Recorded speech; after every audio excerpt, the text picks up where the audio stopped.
જાંબુઘોડા પંથકમાં લાંબા વિરામ બાદ વરસાદ વરસતા ધરતીપુત્રો ડાંગર રોપાણીમાં જોતરાયા। જાંબુઘોડા પંથકમાં મેઘમહેર થતાની સાથે ધરતીપુત્રો ડાંગરના ધરુની રોપણીમાં વ્યસ્ત બન્યા। પ્રાપ્ત માહિતી મુજબ પંચમહાલ જિલ્લા ચેરાપુંજી ગણાતા એવા અને છેવાડાના આવેલા જાંબુઘોડા તાલુકામાં મેઘરાજા મહેરબાન થતાં ધરતીપુત્રો ખુશખુશાલ જોવા મળી રહ્યા છે।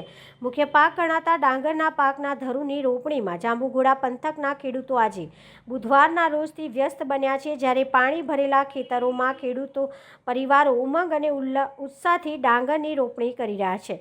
દક્ષિણ ગુજરાતને ધમરોળ્યા બાદ હવે મેઘરાજાએ મધ્ય ગુજરાતમાં પણ રીએન્ટ્રી કરી છે। ત્યારે પંચમહાલ જિલ્લાના છેવાડે આવેલા જાંબુઘોડા તાલુકાના ગ્રામ્ય વિસ્તારમાં પણ લાંબા વિરામ બાદ સારો એવો વરસાદ વરસતા ધરતીપુત્રોના પાકને જીવતદાન મળ્યું છે।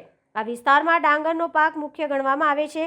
ડાંગરના પાક માટે 20 થી 25 દિવસ પહેલાં ધરું વાવવા માટેનો એક ક્યારો તૈયાર કરવામાં આવે છે અને ત્યારબાદ તે ધરું રોપાની લાયક થતાં બાદ તેને ઉપાડીને પાણી ભરેલા ખેતર, જેને ચાયડા પણ કહેવાય છે, તેમાં ધરુને રોપવામાં આવે છે। આજે વહેલી સવારથી જ મેઘરાજાએ પધરામણી કરતા જાંબુઘોડાના ગ્રામીણ વિસ્તારોમાં ખેડૂતો તેમના પરિવારના સભ્યો સાથે ડાંગર ધરુની રોપણી પોતાના ખેતરમાં કરતા જોવા મળી રહ્યા હતા। ડાંગરના પાકમાં પણ હવે વિવિધ પ્રકારના બિયારણો ઉપયોગ ખેડૂતો કરતા થયા છે। પંથકમાં આ ચોમાસાના કુલ વરસાદ 281 મિલીમીટર નોંધાયો છે। વરસાદના કારણે જાંબુઘોડા પંથકમાં આવેલા ડુંગરો ઉપર પણ લીલુંછમ વનરાજી છવાઈ ગયું છે।